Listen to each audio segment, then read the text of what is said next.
Mas Anies, Mas Muhaimin, saya pernah berada di posisi Anda. Saya tahu senyuman Anda berat sekali itu.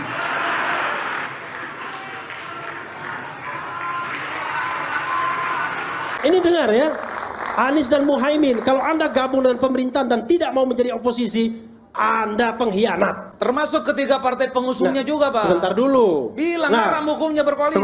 Kita kan tidak bisa misalnya melarang Anies mau gabung, Caimin mau gabung, Nasdem mau gabung. Tapi Refli mau gabung pasti ditolak. Pasti ditolak. Oleh Refli sendiri. Nggak bisa begitu, Bang. Sebentar dulu. Bang Refli nggak bisa begitu. Sebentar. Harus dibilang ke Muhaimin. Bilang Anies tolak itu. Tolak untuk berkoalisi. Saya akan sampai sana. Atau tidak semua minimal mayoritas lah itu ada kecenderungan ingin bergabung dengan Prabowo dan Gibran. Kalau membaca iman politik partai-partai yang kalah 1 dan 3, ada kecenderungan mereka juga punya intensi untuk menjadi bagian dari itu. Saya khawatir ngotot-ngototnya itu nggak ada gunanya.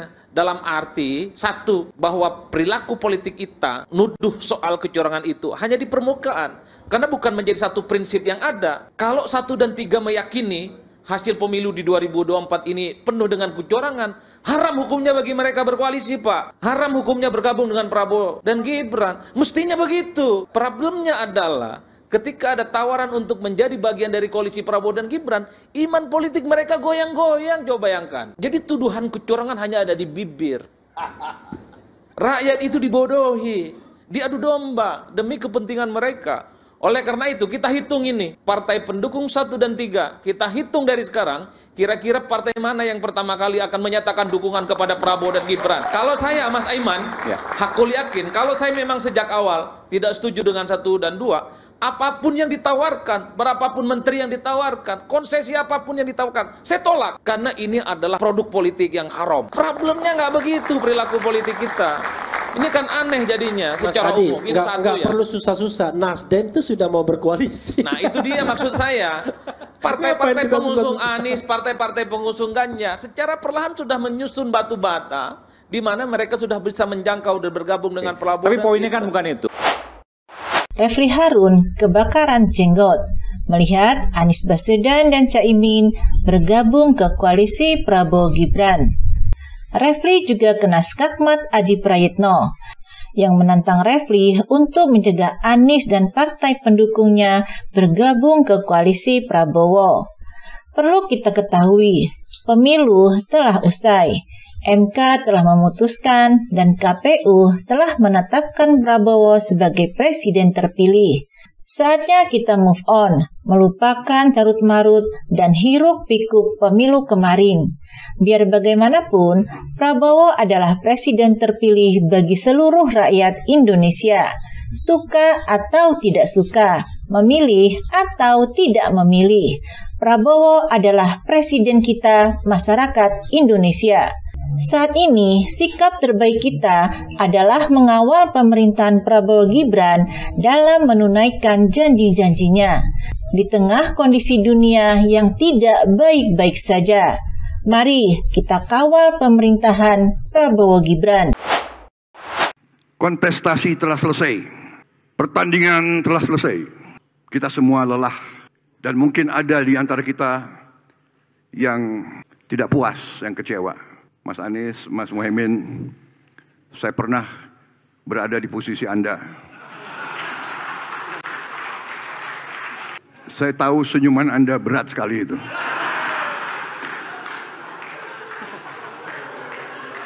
Tapi ini yang dituntut oleh rakyat kita.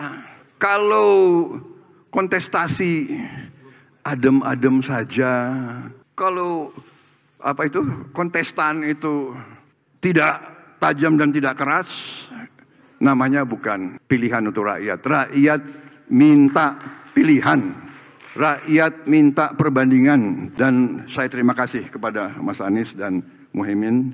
Juga saya terima kasih sama Mas Ganjar dan Profesor Mahfud.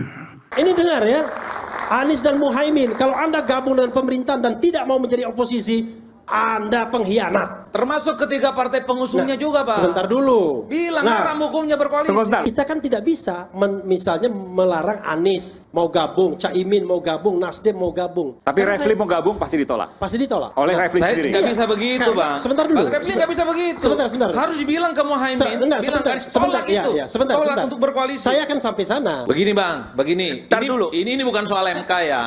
Coba saya cek, tunjukkan ke saya siapa partai politik yang nuduh curang itu yang tidak setuju ambang batas presiden 20%. Itu mengkriminalisasi kok. Nasdem setuju, PKB setuju, PKS setuju. Mereka lah yang setuju dengan ambang batas parlemen, ambang batas presiden 20%. Efeknya apa? Tidak semua orang gampang bisa ikut. Apa kaitannya kecurangan dengan ambang batas 20%? Itu apanya apa? Ini teriak karena kepentingannya aja ternodai. Mereka itu teriak curang karena mereka tidak bisa curang. Makanya gini, saya jawab. Tak ada garansi kalau mereka punya akses untuk melakukan kecurangan, tidak akan melakukan kecurangan. Gini, saya jawab memang ya. Saya setuju dengan beliau ini. Memang apa yang namanya ujian itu adalah ketika kita sedang berkuasa.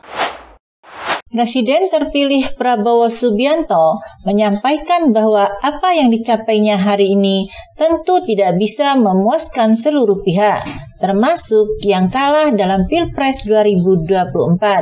Mas Anies dan Mas Muhaimin, saya pernah di posisi Anda. Saya tahu senyuman Anda berat sekali.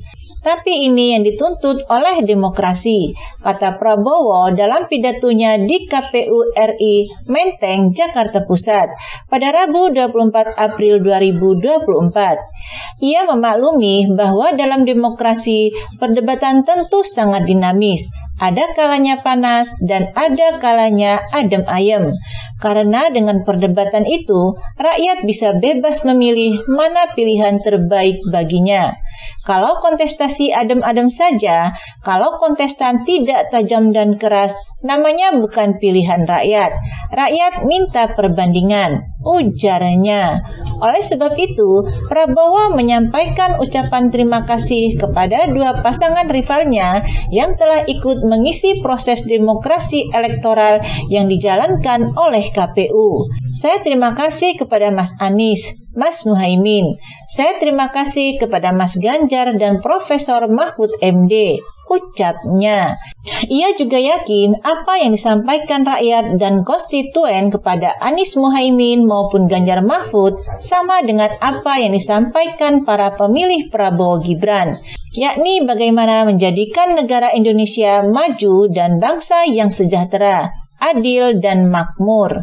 Saya yakin dorongan kepada Mas Anies dan Mas Muhaimin sama dengan dorongan kepada saya. Tandasnya, Ketua Umum Partai Gerindra itu menegaskan bahwa jika Indonesia ingin maju dan menjadi negara yang dicita-citakan, maka seluruh unsur pimpinan di negara ini harus bisa bekerja sama dalam menyongsong kebersamaan demi kepentingan bangsa dan negara. Semua unsur pimpinan harus kerjasama dan kolaborasi untuk membawa kesejahteraan, membawa kemakmuran, menghilangkan kemiskinan, menghilangkan kelaparan, dan menghilangkan korupsi di negara kita. Ini tuntutan rakyat. Kita harus bersatu. Kita harus rukun, tegas Prabowo. Pun ia juga mengatakan persatuan itu tak harus bersama dalam satu wadah pemerintahan yang sama, akan tetapi bisa berperan dalam ruang masing-masing. Saya dan saudara Gibran Raka Buming Raka, kita akan menjadi presiden dan wakil presiden. Kita akan bekerja untuk seluruh rakyat Indonesia, pungkasnya.